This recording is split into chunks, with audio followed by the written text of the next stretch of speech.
후보자 지명을 축하합니다. 예, 감사합니다. 우리 작년 4월 18일부터 한 25일 동안 우리가 그 소위 말하는 검수완박법 조항을 굉장히 위헌성에 대해서 꼼꼼히 따진 적이 있었죠. 기억나시죠? 맞습니다. 거기서 예, 이제 그 문제점을 저도 지적하고 후보자도 지적하면서 이 법안의 여러 가지 논의를 진행하다가 기억나십니까? 4월 25일 날 갑자기 일방적으로 기리 포결해가지고 일방 통과시킨 거 생생하게 기억하고 생생하게 기억나시죠? 예, 대한민국 법률이 그렇게 만들어지고 있어요. 국민의 자유를 침해하는 검찰청법 형사소송법 개정을 논의하는 것이 그렇게 한 당의 의지대로 치밀한 논의를 하는 와중에 그것을 완전히 무시하고 진행이 됐어요. 그 이후에 벌어진 동물 국회 모습 언론을 통해서 다 보셨지 않습니까? 맞습니다. 위장 탈당에 의한 안건 조정위의 형해와 그리고 뒤이은 법사위에서의 일방 통과. 자, 그러면 김영두 후보자, 예, 국회의 법이 이렇게 토론도 이루어지지 않은 그 3분의 1 정도도 안 되는 토론을 하다가 끝났잖아요. 예, 이렇게 법이 통과돼도 되겠어요? 만들어진 법이 국민들의 자유를 제한하는 법이 만들어지는 것이 이게 합리적인 타당합니까? 타당하지 않죠? 절차적으로 좀 네. 문제가 좀 있다고 생각합니다. 자, 좀 있는 게 아니라 이것은 국회가 가지고 있는 입법권을 남용한 거예요. 이런 식으로 법을 만들어서 국민들에게 자유를 제한한다? 이거 범죄 아니에요? 저는 이렇게 봅니다. 특히 안건조정위를 형해화시키는 위장탈당에 의한 안건조정위 형해화는 2012년에 그 과거에 그 지적됐던 헌재에서도 유효하다고 지적됐던 일방적인 다수당의 입법의 독주를 막겠다는 차원에서 진행된 소위 수의 민주주의의 가장 중요한 부분입니다. 그것이 완전히 무시됐고요. 그다음에 법사위에서 의원들의 법안 심의결 이것이 법률심의의 요체 아니겠어요? 맞습니다. 네, 다 인정하시죠? 예, 자, 우리 인허가권을 신청하는데 허위 문서를 제출하면 인허가권 어떻게 합니까? 그 무효하지 않습니까? 무효가 됩니다. 네, 그렇죠. 그러면 이 법안이 만들어지는 과정에서 그와 같이 가장 중요한 요체인 요건을 절차가 완전히 무시된 법안이 간다면 그 법안의 유효성이 인정될 수 있겠어요? 물론 이 부분에 대해서는 답을 하시기는 어려울 겁니다. 그 국민들이 한 얘기를 여기 말씀드릴게요. 세치기는 했지만 줄서기는 인정했다. 컨닝은 했는데 성적은 유효하다. 술을 마시고 운전했는데 음주운전은 아니다. 헌재의 그 논리에 대해서 국민들의 준엄한 심판이자 조롱입니다. 이것에 대해서 우리가 2012년에 국회 선진화법을 만들면서 우리 선배 국회의원들이 지향하고자 했던 의회에서의 의회 민주주의의 정착, 그다음에 다수에 의한 일방적 통과가 아니라 소수와의 대화, 타협을 통한 제대로 된 입법 법치주의의 확립, 이것이 깡그리 무시된 사안입니다. 이 부분에 대해서 일정 부분 동감하시죠? 예, 그렇기 때문에 이 후폭풍이 뭐냐면요. 자, 보시죠.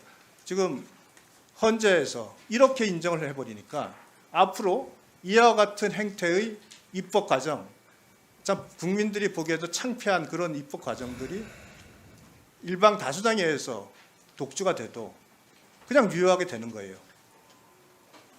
헌재가 시대 정신을 반영하고 법치주의, 자유민주주의와 같은 그 시대에 맞는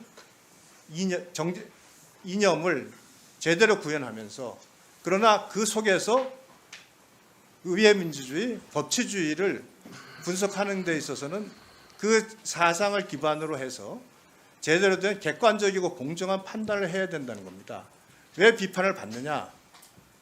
여기서 저희가 이 중요한 사안을 작년 5월경 제소했는데 10개월을 끌었어요. 말씀대로 지적하셨잖아요. 중요한 사안에 대해서 우리는 판결 결정이 너무 늦게 한다.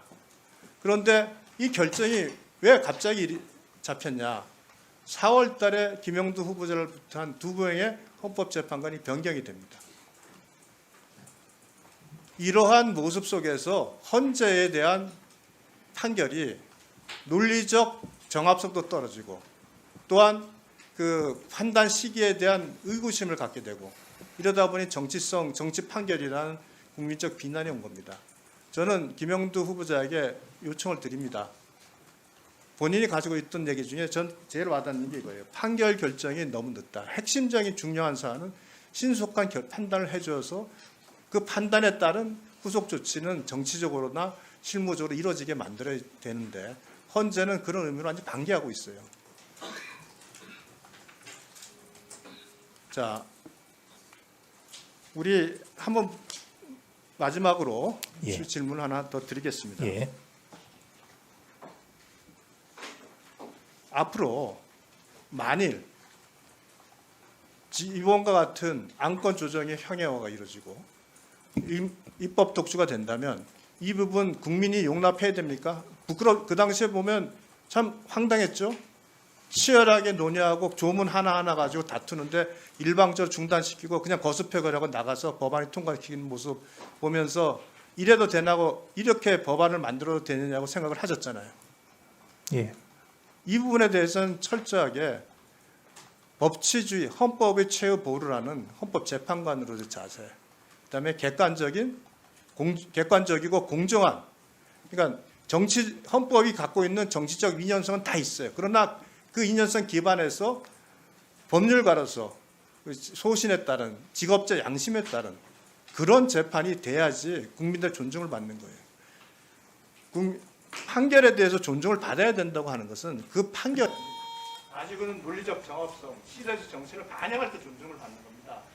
이렇게 말도 안 되는 판결을 하고 국민들로부터 조롱을 받는 판결을 하는데 어떻게 판결이 존중받겠어요? 김영두 후보자가 갖고 있는 평소의 소신을 제가 잘 압니다. 헌법재판관이 되시면 적어도 중요한 사안에는 신속히 판결할 수 있는 헌법재판소, 또한 어떤 사안에 대해서는 법률적으로 논리적으로 제대로 좀 누가 봐도 납득할 수 있는 그런 헌법재판소 판결이 나와있죠. 이거 창피해 죽겠어요. 국회도 창피한 노릇이지만 헌법재판소도 창피합니다. 이렇게. 마치겠습니다. 예. 네, 후보자님 하실 말씀 있으십니까? 예. 존경하는 유상범 의원님께서 말씀하신 이제 그런 사안에 대해서 그런 여러 가지 고려할 점에 대해서 저도 전적으로 동감을 하고요. 앞으로 이제 만일 제가 재판관이 된다면 그 점을 명심해서 이 사법기관으로서의 그러한 역할을 좀 충실히 할 것이라고 그렇게 말씀을 드리고 싶습니다. 네, 김남국 의원님 질의하시기 바랍니다.